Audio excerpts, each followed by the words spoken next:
Bonjour chers amis, alors là c'est une petite vidéo, après la prochaine, eh bien dans quelques secondes je vais réapparaître, je vais juste m'installer, le temps de m'installer, puis ensuite je reviens, hein, je me pose et puis je reviens tout de suite.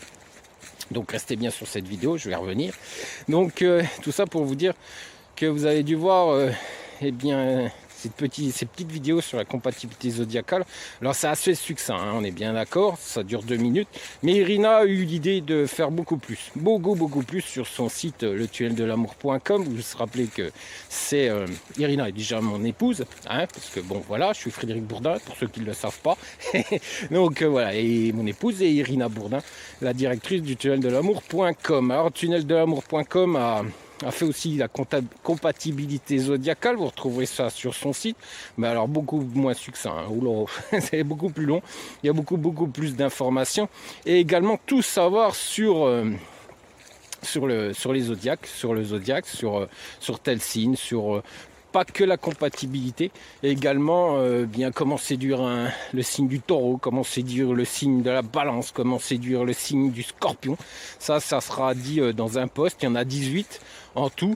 Quelle sera la meilleure maman pour vos futurs enfants? Qu'est-ce qu'il y a encore? Il y en a 18, hein. Il y a 18 posts, je pense 18 thèmes qui seront expliqués par rapport aux divers signes.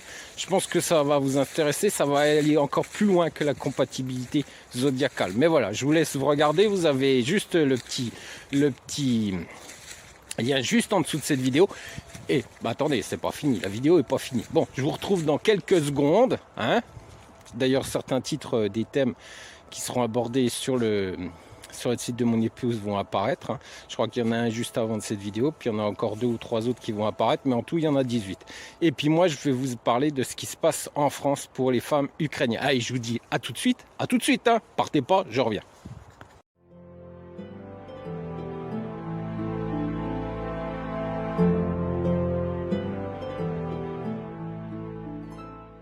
Bonjour.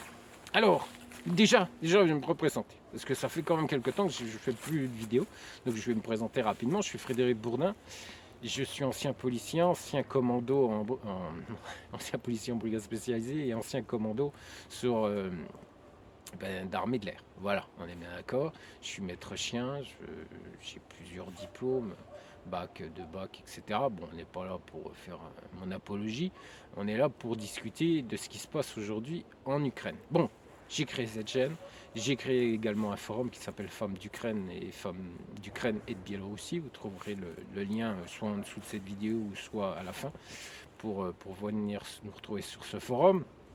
Il y a plein d'informations sur l'Ukraine, sur la Biélorussie. Il faut savoir que j'ai fait tout le tour des régions biélorusses, donc je peux vous assurer qu'aujourd'hui je connais très bien la Biélorussie.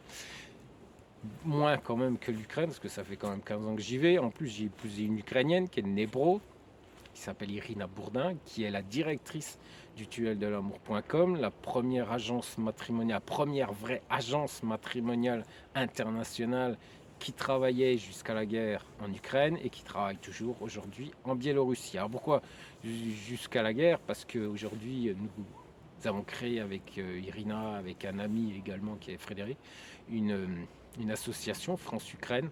Nous aidons aujourd'hui 130 familles, plus de 130 familles, beaucoup plus de 130 familles, ce qui a fait à peu près 300 personnes sur la région de Belfort et de Montbéliard. Et voilà, il faut savoir qu'on met plusieurs actions en place, comme du chocolat, voilà, on a pour Noël, Nouvel An, chocolat, non, oui, Nouvel An, je dis bien Nouvel An. On a également collecté des jeux dernièrement, des gros sacs de jeux pour les enfants. On fait beaucoup de choses, voilà. Je suis en train de m'occuper là personnellement avec le Greta pour mettre des formations en place pour les cours de français. Donc voilà, Irina bien aide. Bon, elle continue bien sûr ses rencontres sur la Biélorussie, mais elle a totalement arrêté sur l'Ukraine. Voilà, je vais vous expliquer justement pourquoi elle a tout arrêté sur l'Ukraine, parce que je me suis rendu compte qu'on vous racontait encore beaucoup de conneries, beaucoup d'inepties, hein. Je vais vous expliquer ce qu'est la réalité des femmes ukrainiennes aujourd'hui en Pologne. Bon, en Pologne, tout le monde le sait, hein. Voilà, si vous avez suivi mes vidéos, vous savez ce qui s'est passé, hein. La Pologne a fait venir beaucoup de monde, mais ensuite, eh bien, étant donné qu'il n'y avait plus de place, eh bien, ils ont dispatché un peu en Allemagne, un peu en France, un peu en Espagne, un peu partout. Et parce qu'il n'y avait plus de place et plus de boulot. Donc en Allemagne, c'est compliqué parce il y a les patrons russes qui ont voilà, compris sur leur zèle les familles ukrainiennes, du moins les hommes ukrainiens pour les mettre, pour les placer dans leur société, leur entreprise, pour les faire travailler au black. Et nous, on est en France. Voilà, on est en France. Alors qu'est-ce qui se passe en France? Eh ben, je vais vous expliquer dans quelques secondes. Mais avant, je vais vous parler d'un monsieur qui m'a envoyé une newsletter, parce que vous êtes quand même pas mal, même si je suis moins présent et on est surtout présent dans l'association aujourd'hui. Eh bien, d'ailleurs, si vous voulez voir ce qu'on fait, certaines de nos actions, vous avez juste un lien juste en dessous où vous allez pouvoir voir exactement notre chaîne YouTube et nos actions pour aider ces enfants. Voilà, ces familles, c'est même pas que des enfants, c'est les familles également. Voilà, donc vous êtes nombreux à m'envoyer des mails, à m'envoyer des courriers, des courriels. J'ai pas tout le temps, mais là c'est assez intéressant parce que apparemment il y a un expert de l'Ukraine et des femmes ukrainiennes qui a envoyé une newsletter à ses adhérents et qui a raconté encore un morceau de conneries. Voilà, donc qui a comparé, je ne sais pas si vous connaissez la série Les Vikings avec Ragnar Lothbrok, qui était une série de 2013 qui s'est arrêtée, qui a fini en 2020 et qui était une série sur les Vikings. Voilà, il y a beaucoup de choses historiquement qui sont faux, mais c'était quand même une série assez plaisante. Voilà, donc cet individu qu'on appellera le serpent, eh bien, a utilisé cette série pour se mettre encore en avant et faire un roman dans sa newsletter pour comparer ce qui se passait en Ukraine avec les viols, les pillages que faisaient les Vikings à leur époque. Voilà, on est bien d'accord. Donc il faut savoir que les Vikings ne sont pas des hommes stupides et puis des bestiaux comme ces pauvres Russes qui sont aujourd'hui sur le territoire ukrainien ou ces Tchétchènes qui violent tout le monde et qui pillent, qui tuent sur le territoire ukrainien. Non, on en était loin. C'était des gens intelligents, des gens qui savaient ce qu'ils faisaient. D'ailleurs, voilà, ils ont été jusqu'à Paris quand même. Hein. Ouais, ils ont été jusqu'à Paris. Donc, ils ont été en Angleterre, ils ont eu la Bretagne, ils ont eu tout un territoire breton. Il faut connaître un peu l'histoire des Vikings. D'ailleurs, je vous conseille de vous renseigner par rapport à ce qu'a été vraiment les Vikings, en dehors d'une série TV ou des films qu'on peut voir, voilà, des films d'action, qu'on met surtout l'action et non ce qu'étaient vraiment les Vikings. Donc, il a mis en avant le fait il a comparé les Russes sur le territoire ukrainien et les Vikings, les pillages des Vikings. Bon, ça c'était une absurdité totale, étant donné qu'on ne peut pas comparer les Vikings avec les Russes, étant donné que ce sont les Vikings qui ont créé Kiev.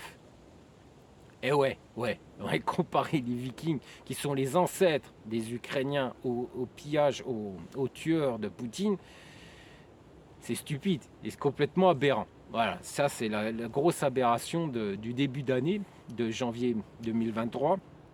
Alors il faut savoir que la Russe de Kiev est une principauté slave ayant existé de 882 à 1240.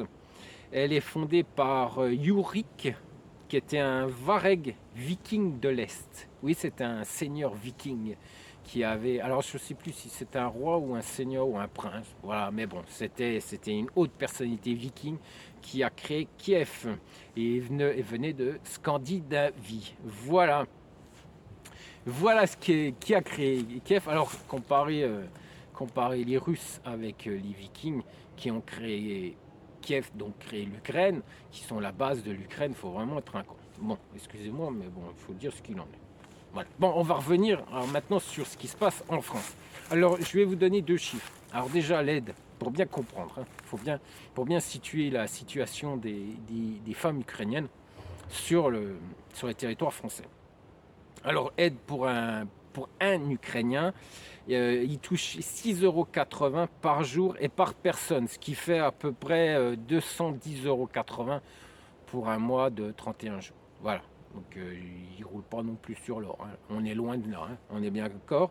Et il y a aujourd'hui 65 358 Ukrainiens en France. Voilà, ça c'est les chiffres du ministère de l'Intérieur. Voilà. Donc maintenant, je vais vous expliquer un peu ce qui se passe par rapport à ces dames, ce qu'elles vivent aujourd'hui. Alors je vais déjà vous prendre l'exemple de Alona. Elle a changé, vous savez que ce sont des assistants et assistantes sociales qui les aident. Donc il faut savoir quand même que déjà cette pauvre Alona, elle a changé 7 fois d'assistante sociale depuis qu'elle est arrivée. Voilà. Elle était de Mariupol, elle s'est planquée pendant plusieurs jours dans les caves. D'ailleurs, son fils, pendant plusieurs jours, n'a pas mangé. Et, et ensuite, elle est arrivée ici sur Montpellier. Elle a failli quand même se retrouver sous les ponts, hein. Oui, parce que personne n'avait rien fait, mais elle a un fort caractère, c'est une infirmière, donc elle a un très fort caractère, une très forte personnalité, et heureusement, parce qu'autrement, elle aurait fini sous les ponts avec son fils. Donc elle a été hurlée, du moins hurlée, elle s'était fâchée au commissariat de Montbéliard pour qu'on lui trouve un appartement, ce qui est une obligation quand même, il faut savoir, par l'État français. Voilà, c'est une obligation de leur trouver un toit sur la tête. Mais elle a failli finir sans. Donc on est bien d'accord. Et ensuite, eh bien, elle a fait un scandale au commissariat de Montbéliard et le commissariat de Montbéliard ont fait le nécessaire. Donc, et moi, ensuite, on contacté les assistants sociaux et ensuite, elles ont fait le nécessaire. Donc, il faut savoir que déjà 7 fois, elle a changé d'assistante sociale depuis qu'elle est en France. Vous voyez la situation? Donc ensuite, il faut savoir que c'est les assistantes sociales qui font également les documents avec la CAF, etc. Et bien déjà au niveau de la CAF, ils se sont plantés. Ils ont fait, d'ailleurs ça l'a beaucoup fait rire, elle a fait, ils ont fait des documents comme quoi elle était mariée. Et là je commence par le petit, hein, vraiment le plus sympa des erreurs, hein. Voilà, parce qu'à la fin je peux vous assurer que les erreurs ça sera bien pire. Vous allez vite comprendre. Alors déjà là, elle était mariée. Et ensuite, ils ont refait les documents, elles lui ont dit, bah non, elle est divorcée. Voilà, donc déjà là, on sent déjà une certaine maîtrise, hein. On sent qu'il y a un certain professionnalisme par ces assistants sociaux. Voilà, c'est eux qui les suivent, hein. C'est eux qui suivent ces Ukrainiens, hein. Et il faut savoir que ça fait que de changer. Comme elle l'a expliqué dans son témoignage, 7 fois elle a changé. 7 fois. Ça fait beaucoup quand même, hein. En même pas un an, 7 fois, c'est énorme, quoi. Elle voit à chaque fois, elle voit peut-être tous les 2 ou 3 mois, elle voit un nouveau visage qui l'aide. Donc je peux vous assurer que pour le suivi, vas-y tonton, hein, accroche-toi, hein. Alors, Natalia, elle est venue me voir, aussi toujours par rapport à la CAF, par rapport aux assistantes sociales. Elle est venue me voir totalement désemparée, parce que la CAF lui demandait de rembourser, je crois, entre 200 et 300 euros. Elle ne comprenait pas pourquoi. Donc j'ai téléphoné à la CAF et en fait les assistantes sociales n'avaient pas fait le nécessaire pour envoyer son nouveau titre de séjour. Voilà, ils n'ont pas fait le nécessaire. La préfecture avait renouvelé son titre de séjour et les assistantes sociales, elles n'avaient pas fait leur travail. Elles n'avaient pas envoyé les documents à la CAF. Donc la CAF a pensé qu'elle était plus, voilà, elle ne devait plus, je vais y arriver, elle ne devait plus être sur le territoire français. Donc la CAF, eux, ils ne sont pas embêtés, vous ne devez tant. Donc c'est moi qui ai dû gérer le problème, qui ai téléphoné à la CAF, et la CAF m'a dit, mais attendez, on n'a rien reçu du tout. Je lui dis, écoutez, je l'ai sous les yeux. Moi, je vous dis que son titre de séjour a été renouvelé, il n'y a aucun souci. Il me dit, écoutez, envoyez-le moi, puis le nécessaire sera fait, puis cette dette, elle n'existera plus. Voilà, ça, c'est les assistants sociaux également. Alors, Olga, elle, eh bien, elle, pendant 3 mois, elle n'a rien reçu. Ouais, pas d'aide, rien du tout pendant 3 mois. Il faut savoir qu'elle est avec 2 enfants, hein, sur la région de Montbéliard, hein. Aucune aide, rien, financièrement, rien du tout pendant 3 mois. Donc pour ça, parce que les assistantes sociales n'avaient pas envoyé certains documents. Donc voilà. Les assistantes sociales n'avaient pas encore fait leur travail. Alors, il faut savoir aussi, ce qu'il ne faut pas oublier, et vous allez mieux comprendre dans quelques instants pourquoi je mets du moins, je vous en parle, je vais vous mettre un doigt sur ce problème, je vous montre du doigt ces soucis qu'elles ont, parce qu'elles ont ces soucis avec les assistantes sociales, elles ont des soucis avec l'OFI, mais elles ont soucis aussi parce que certaines personnes de leur famille vivent encore en Ukraine. Ouais. Père, mère, frère, sœur, et eux aussi ont besoin d'argent pour vivre parce que les prix en Ukraine ont explosé au niveau de la nourriture, au niveau de l'alimentaire, au niveau vestimentaire. Tout a explosé, doublé, triplé. Je ne sais même pas si on est même... Je vais vous dire, j'ai un ami qui est en Belgique, il a même commandé des chaussures pour le fils de son ami, de sa girlfriend. Il a envoyé des chaussures parce je crois, il est militaire ou il est policier. Et il lui a envoyé des chaussures qu'il a achetées en Belgique, des chaussures voilà, de commando, hein, chaussures professionnelles. Il les a achetées en Belgique parce que tellement elles étaient chères en Ukraine. Voilà où on en est quand même au niveau des prix. On est bien d'accord. Donc, les prix flambent et les familles ukrainiennes, les familles de ces femmes qui sont aujourd'hui en France, sont dans une situation financière dramatique. Alors il faut savoir que l'OFI bloque la possibilité d'envoyer de l'argent aux familles ukrainiennes, parce que leurs comptes sont bloqués, hein, ils ne peuvent pas retirer du liquide, c'est que par carte. Donc elles bidouillent quand même pour avoir du liquide, je ne vous expliquerai pas ici sur ma chaîne YouTube comment elles font, mais ce qui est sûr c'est qu'elles y arrivent quand même. Voilà, elles m'ont expliqué comment elles faisaient, je ne savais même pas que c'était possible. Mais bon, elles perdent de l'argent quand même à le faire. Mais voilà, elles se débrouillent quand même pour avoir un peu de liquide en poche, parce que des fois, c'est un peu compliqué. Si vous n'avez pas de liquide, sur certains achats, ça peut être compliqué. Et l'OFI interdit de retirer à un guichet de l'argent. Alors, on aide bien sûr, nous, aujourd'hui, avec l'association, comme je vous le disais au début de cette vidéo, on les aide à trouver du travail. On a déjà trouvé du travail à des dizaines et des dizaines de personnes. Mais bon, ils sont tellement nombreux que c'est quand même compliqué de leur trouver du travail à tous. Et puis d'autres, moi je me suis rendu compte que d'autres utilisaient, apparemment, hein, vu ce que j'ai regardé sur les vidéos, elles cherchent des pigeons. Voilà, elles cherchent des pigeons pour payer. Voilà, elles ne veulent pas chercher du travail. Je vous ai expliqué combien qu'elles touchaient par personne sur le territoire français. Donc on est bien d'accord qu'elles ne peuvent pas en vivre. Donc certaines, apparemment, vu ce que je vois sur les vidéos, premier encart, premier couple, c'est mieux que c'est mieux que l'émission Un regard, un mariage, je ne sais plus comment ça se dit. C'est encore mieux. Si elle arrive elle arrive encore à faire mieux, cette bonne dame de Marseille. Mais bon, voilà, quand on a compris tout ce que je viens de vous expliquer, on comprend mieux pourquoi. Donc voilà, c'est en fait, j'écarte les jambes et tu envoies de l'argent à ma famille en Ukraine. Hein, on est bien d'accord, vu la situation déjà de ces femmes financièrement sur le territoire français, avec des problèmes psychologiques, parce que je peux vous assurer que moi j'ai rencontré des femmes qui étaient fortes, des femmes d'affaires, qui m'ont demandé d'aller voir le psychologue, parce qu'on a un psychologue aujourd'hui dans l'association, et qui est un psychologue ukrainien, et qui m'a demandé de la consulter, de pouvoir la consulter, parce qu'il y a des traumatismes, déjà, par rapport à ça, il n'y a pas d'argent, ou peu.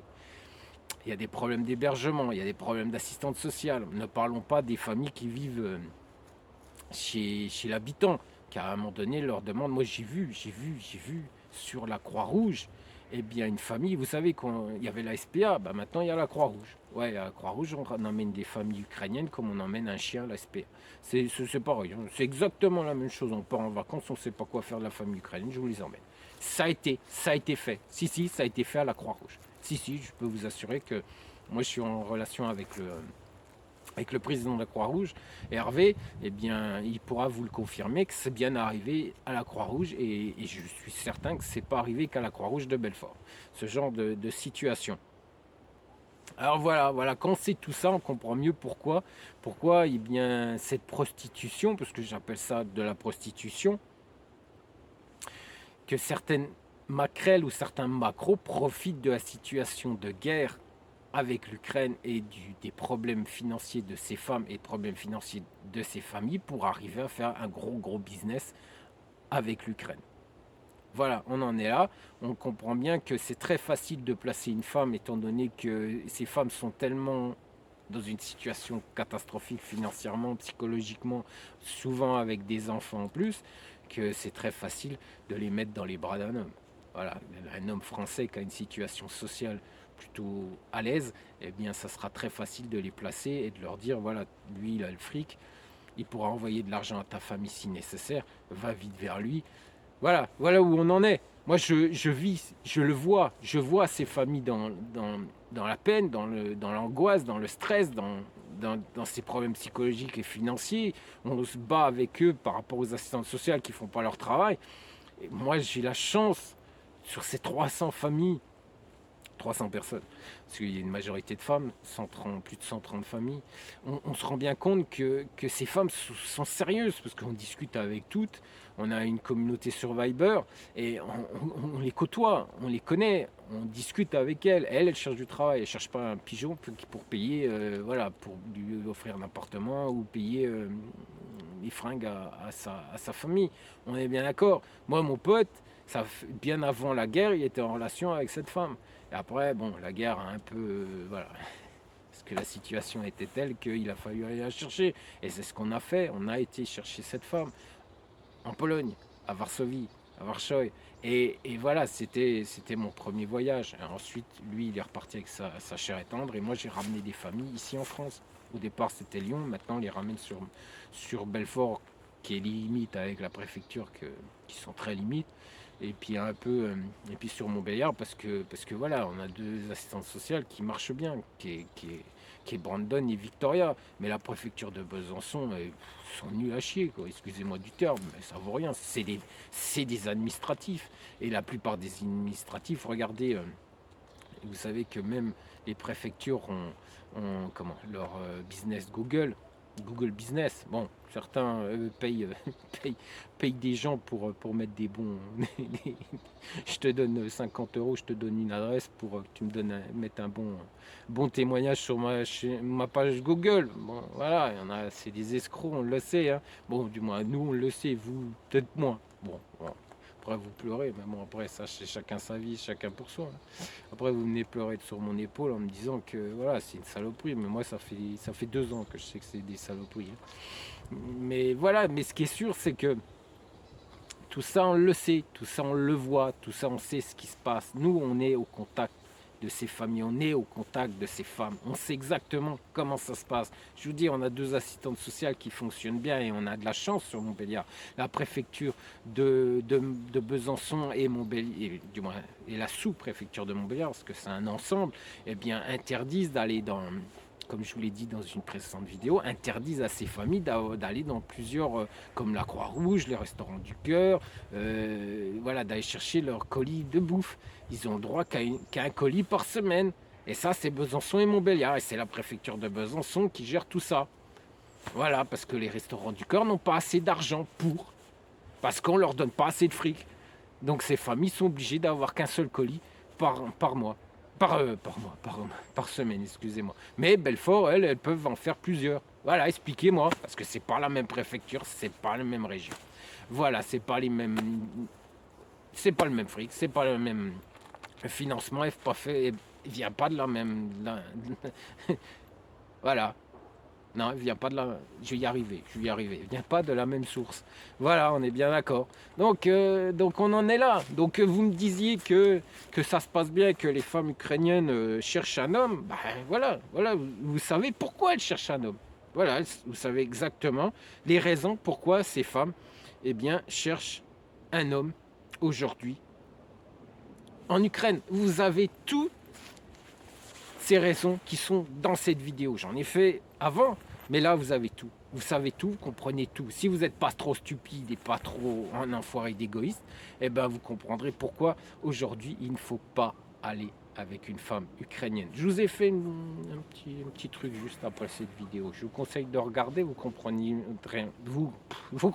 mieux ce que sont ces saloperies. Allez, ciao, et je vous dis à bientôt.